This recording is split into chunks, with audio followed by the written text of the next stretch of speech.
মহাদেবের জটার ওপরে চাঁদ থাকে কেন, তার কি কারণ, তিনি কেন ধারণ করেছিলেন এই চাঁদ, চলুন জেনে নিই। এক সময়ের কথা, দক্ষ প্রজাতির কন্যাদের মধ্যে একজন ছিলেন রোহিণী, আর তাকে সবচেয়ে বেশি ভালোবাসতেন চন্দ্রদেব।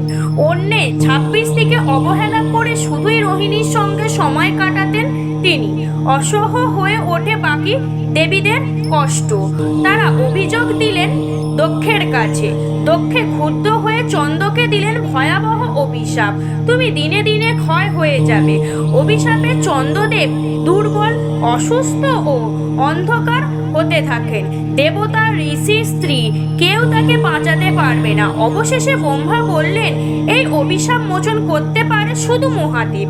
চন্দ্র ছুটে যায় কৈলাসে, মহাদেবের শরণ নেয়। শিবের কৃপায় দৃষ্টিতে বলেন, ক্ষয় তোমার হবে কিন্তু মৃত্যু হবে না, আমি তোমাকে আমার জটায় ধারণ করছি।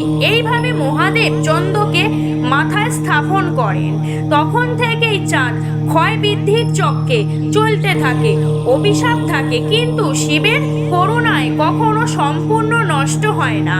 এই কারণে শিব চন্দ্রশেখর, যিনি সময় নিয়ন্ত্রণ করেন, অহংকার ভাঙেন, আর যারা হারিয়ে যায় তাদের আবার জাগিয়ে তোলেন।